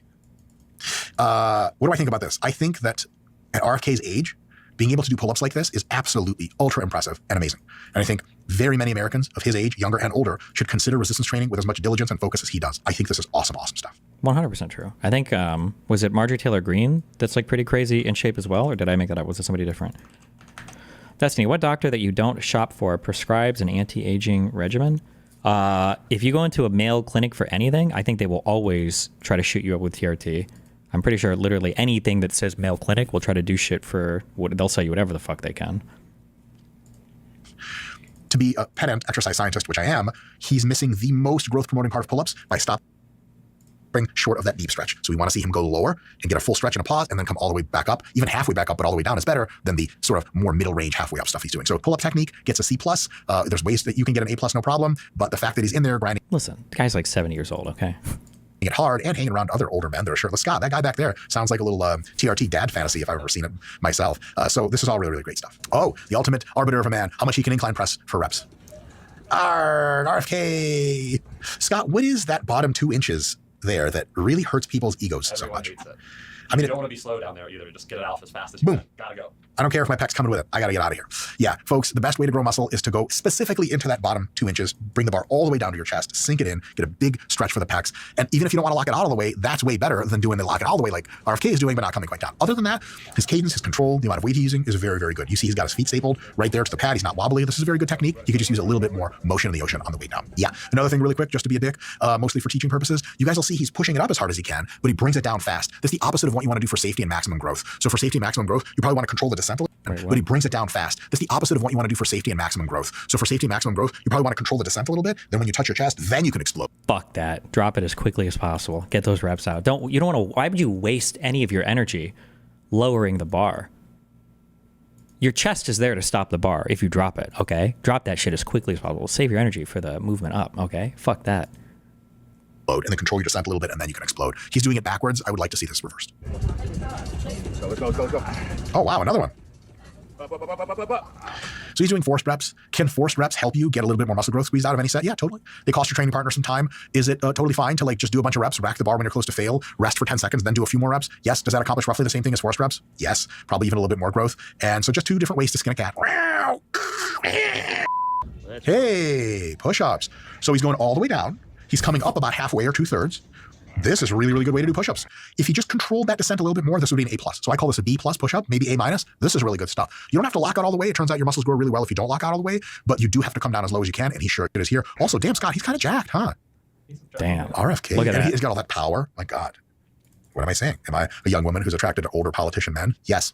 That's how I identify. Respect my identity. All right. So RFK's pronouncement. How is he so jacked and he can't do 10 push-ups? If I had to guess, he was doing these push-ups as like a burnout at the end of whatever he was doing. What was the incline pushing? I can't tell what these are. Do you think these are 35s or 35s? And this is a 25? Or do you think that's a 25 and these are a 10?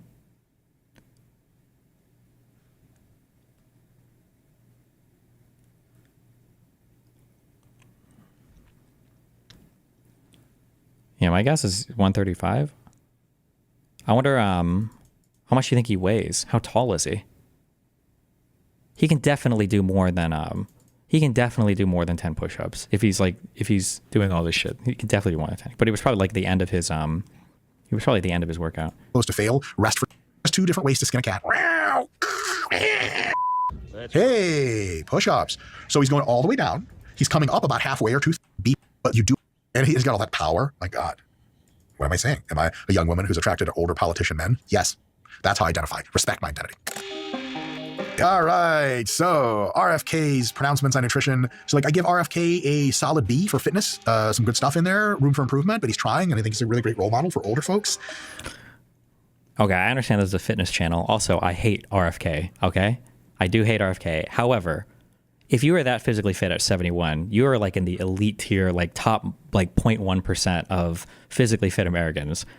We're being very, very, very picky here to hit him up with a B there. Jeez. Wait, how old is Wait, hold on. Am I wrong? Is he like 55? How old is RFK? Wait, I might be totally off. How old is RFK? No, he's 71. Damn. You gave him a B on that? Because he's not full repping his 135 incline bench presses? I think the fact that he's doing an anti-aging protocol and that he's doing some TRT and stuff, I think is awesome. Taking some supplements, I think that's great. On his ideas about the food system and all that stuff, you know, I have to rate him kind of D. Give him a D. Like a C-, D+. Yeah. There's elements of truth to almost everything he says, but the overall picture is most obesity is caused by a combination of having high food drive, having lower conscientiousness, and having access to super cheap, super tasty, ubiquitously available, ultra convenient foods like junk foods. That's really kind of the picture. Chemical stuff, various additions of fillers and high fructose corn syrup and seed oils and things like that. They've been studied into the ground. They're just not explaining the obesity epidemic, and they're not explaining our big problem with chronic health. That has other explanations that I listed in this video. So I just wouldn't get overall general health advice from RFK, but I think as a role model and as a person that wants to help us Americans enhance our fitness, I think his dedication to exercise and to good eating. And honestly, the biggest thing I can take away from RFK as a positive, he really cares about what goes in his body. And if more of us cared about what went into our bodies, we wouldn't need any more regulation or anything like that, because we would just be making better food choices. Because we know the food choices we make a lot of times are not ideal. We're just YOLOing it. So if you want to YOLO it less, RFK is a lot to teach you. If you want to be pretending that there's all these poisons in the atmosphere and the food that are making us fat, it's not poisons, baby. It's just Doritos. No offense, Doritos, you're great, part of a well-balanced diet. See you guys next time. He's not vaccinated. Should be an F. Wow. Muscles don't equal health. Well, that's kind of true. It's also kind of like saying like being skinny doesn't make you healthy. Like 99% of people that have muscles are going to be healthier than people that don't, especially as you get older. Having muscles is so good. Generally, people that lift are more flexible. Having stronger muscles, I think, also means your bones are more supported, or depending on what you're doing, like your bones are a little stronger. Like it makes you more resistant to injuries. Like it's just having, and muscle mass is like one of the things you lose as you get old. It makes you super frail. Like it's, especially as you get older, I think, having muscle is just so good for, like, there's a lot of protective benefits there for your health.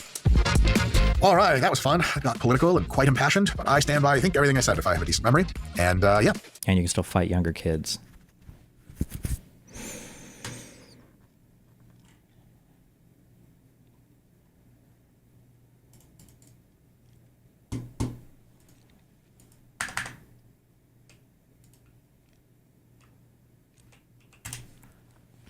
Is it not weird that these people who think that food additives are making human men more estrogen heavy aren't thinking about how rat populations are affected since they mooch off our food? Are we so anatomically different from a rat? What?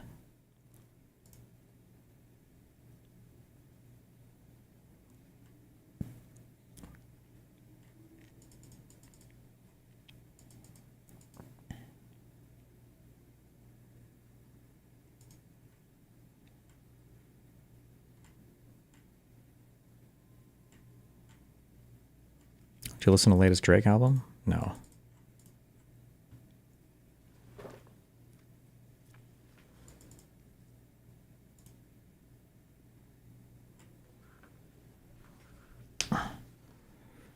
Oh, fuck. One more thing. What was the, Oh,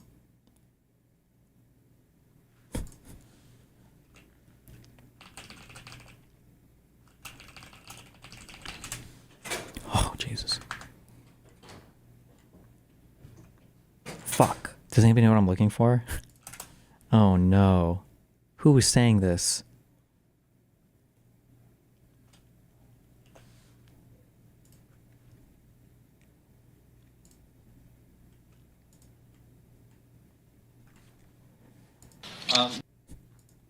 What sort of witnesses will you expect to have at your hearings? I know you said the first one's in March. Would that be department heads, former employees of various agencies? Would you like to jump in? Go ahead. Yeah, I was going to say, based on what we're actually looking to do with the JFK investigation, I'm looking to actually bring in some of the attending physicians at the initial assassination, and then also people that had been on the various commissions looking into, like the Warren Commission looking into the initial assassinations. There's been conflicting evidence, and I think that even the FBI at the time reported some anomalies in the initial autopsy at Bethesda, Maryland. All of those, though, seem to have been rinsed and repeated in the media to push a certain narrative that we don't agree with. And so I think... Pretty sure the average age of anybody involved in those investigations is like 105. I think the community note here says like every single... These people are all dead. What?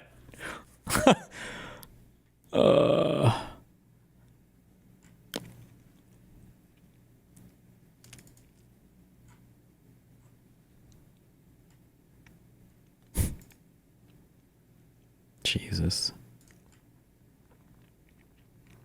Vaxxed?